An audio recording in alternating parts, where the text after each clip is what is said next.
Hey, what is good everyone, Chris here, welcome back to the channel, and today I am gonna put a few words in this video to explain to you why I decided not to go for the 50mm f1.0, the lens that I actually mentioned I want to test it, and I do want to test it, I will definitely will, but I'm not gonna buy it. And why is that? I'm gonna tell you in the next few minutes.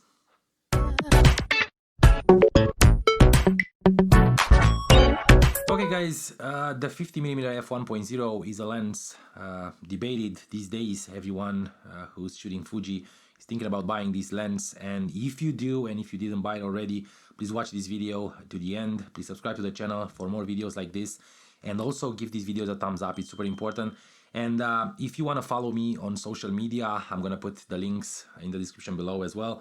That will provide you with actually examples of what I'm talking on this channel, and insights of what I'm doing, and more. I'm gonna be more on social media than I used to be, because that actually provides more quality to all this content that I'm putting together. So be there as well, and let's get to the video. First and foremost, the 50mm f1.0 is a lens that it shouldn't exist. For those of you who don't know, Fujifilm wanted to have a 33mm f1.0, which they decided to drop. The project was very cumbersome, being that the lens will be becoming bigger and bigger with all the elements inside, and they realized that it might be not very useful for all of us who switch to this beautiful system that provides small and portable cameras with small lenses, light lenses, and a high quality image through them. So probably it's better that they switch to a 50mm lens. It's definitely a little bit smaller, and it's definitely more appealing for more people, because most of us are clinging with a focal length that can provide portraits and a little bit longer focal length. So 33mm is a weird, very weird focal length. I am very happy to shoot with a 33mm lens, the Viltrox 1.4, that I have talked about it in the past, but I'm not sure if anyone will appeal to that, so I think 50mm is a good choice for Fujifilm. And now let's get to the reasons that I'm not gonna purchase this lens.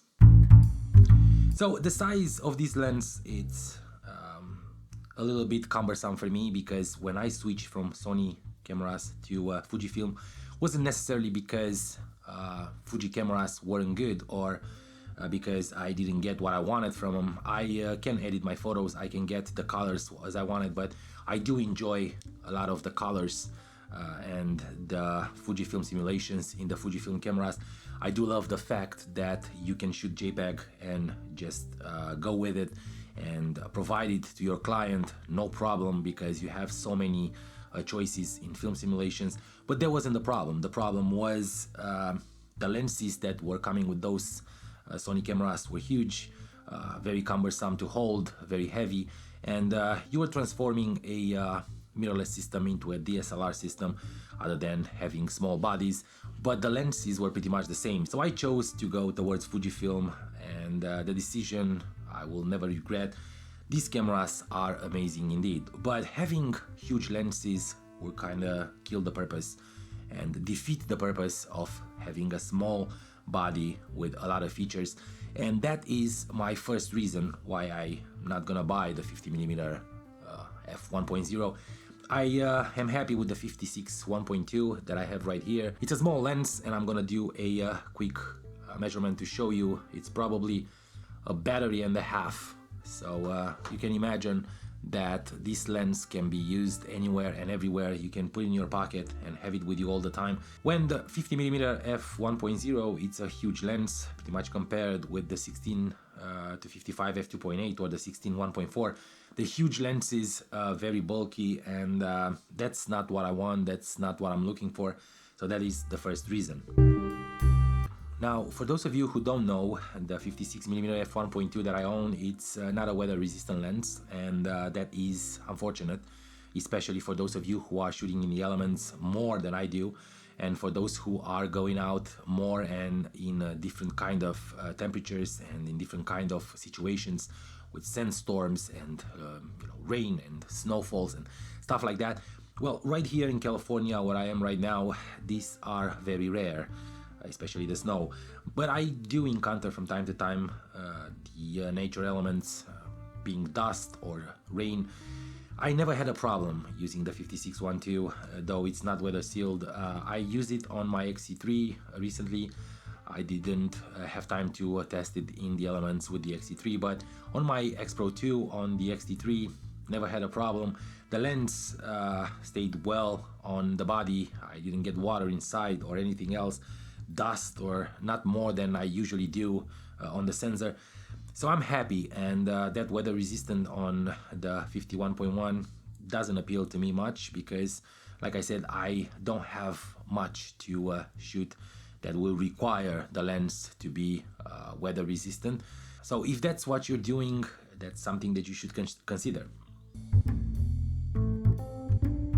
Because I do love a buttery smooth background behind my subjects. I like to separate my subjects from the background and have all that buttery smooth and those beautiful bokeh balls. But I feel that the 50mm f1.0 doesn't give me more than this 56.1.2 does. I did a research, like I said, for the 51.0 to be able to make this video, and I believe that the bokeh is better on that lens, but not much better than the 56.1.2. And I am happy with what I'm getting out of this lens. I'm happy with the results, I'm happy with the sharpness. I am even happy with the autofocus, especially now with the upgrade on the X-T3. The autofocus, it's pretty snappy as I want it to be.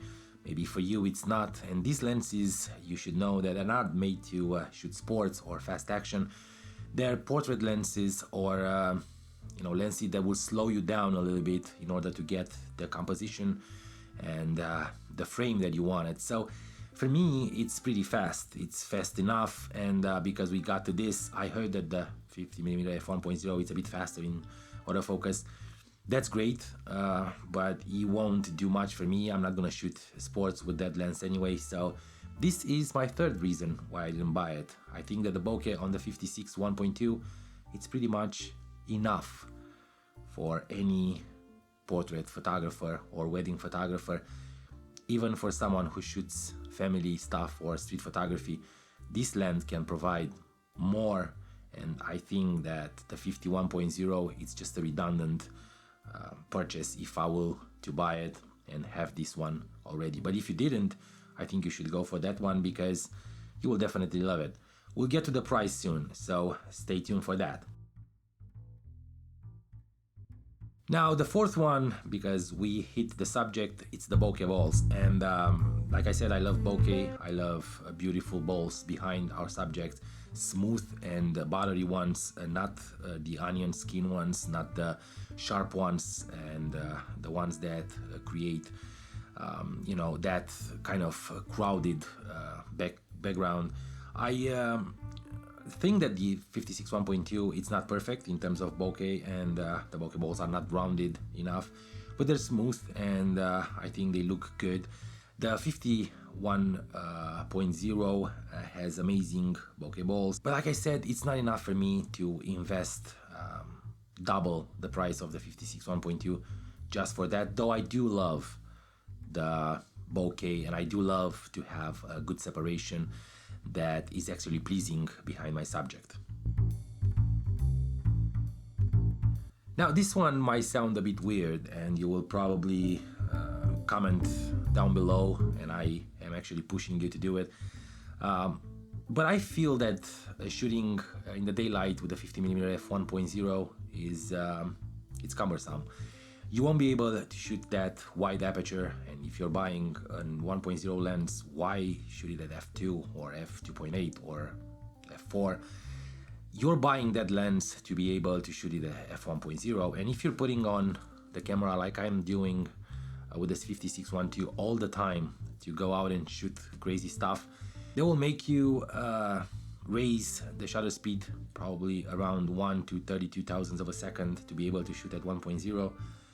I don't have a problem shooting an electronic shutter, but I'd rather have that feeling of the mechanical shutter. I know it's crazy because I know that the electronic shutter saves life of the shutter on our cameras, but I do love that feel of shooting, you know, and hear that click of the camera does when you have a mechanical shutter active.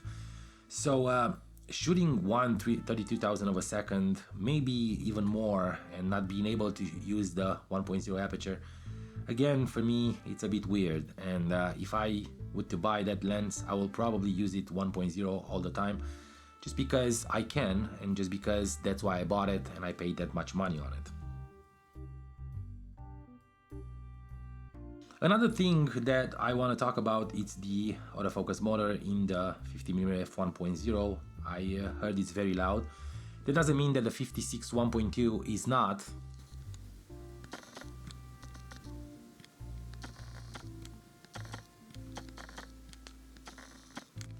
It is, and that's a little bit weird and cumbersome, but paying double the price of this lens for a lens that has an AF motor that sounds pretty much like this one, very loud and clanky, I don't think it works. And I was hoping Fujifilm to come, you know, with something new technology in these AF motors and keep them as quiet as possible, especially for people like me or you who are shooting video as well.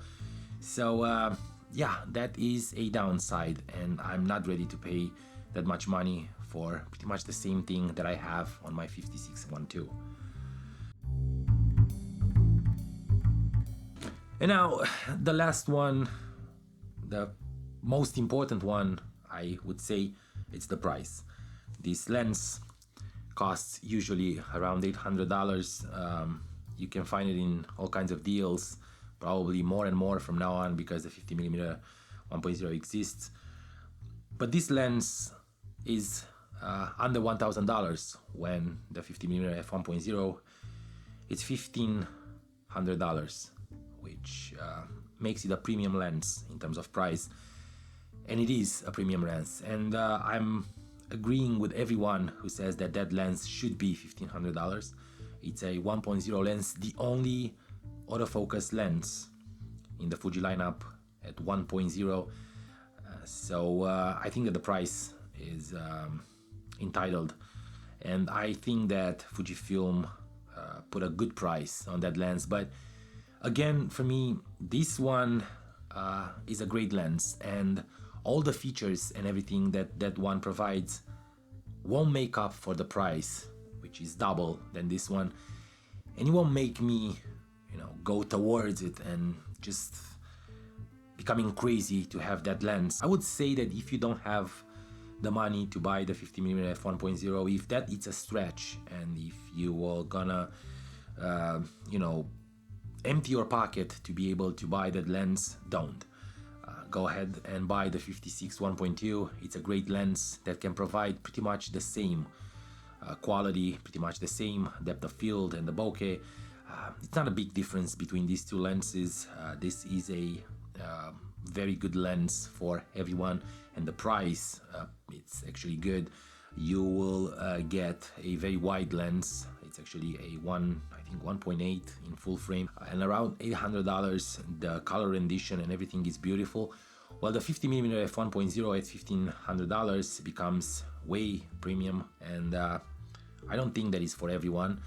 If you are a professional shooter, if you are a professional portrait photographer or wedding photographer, if you make money out of your craft, if you are entitled to buy gear every once in a while without thinking that you're gonna ruin your business or your pockets, well, go ahead and buy the 51.0. It's a great lens. I didn't talk much about, you know, image quality and chromatic aberrations and stuff like that because I don't have the lens, and I don't wanna you know, just go and push all those things in front of you without knowing and without testing it. Also, for those of you who are shooting professionally and make a lot of money, I think 50mm f1.0 would appeal more. It's a bigger lens. It feels more professional for some, not necessarily for me. But that is it. This is what I wanted to tell you about these lenses. I believe that Fujifilm did a great job building the 51.0. There are a few things that I will probably improve, like I said, the autofocus motor, and probably the build, the design, maybe trying to make it a bit smaller. But other than that, I think it's a great lens, as well as the 56-1.2. Don't forget to subscribe to the channel. Don't forget to give these videos a thumbs up. It's super important and it helps me and helps the algorithm. Also, put your comments in the box down below and let me know if you have the 56-1.2 and the 51.0. How do you feel?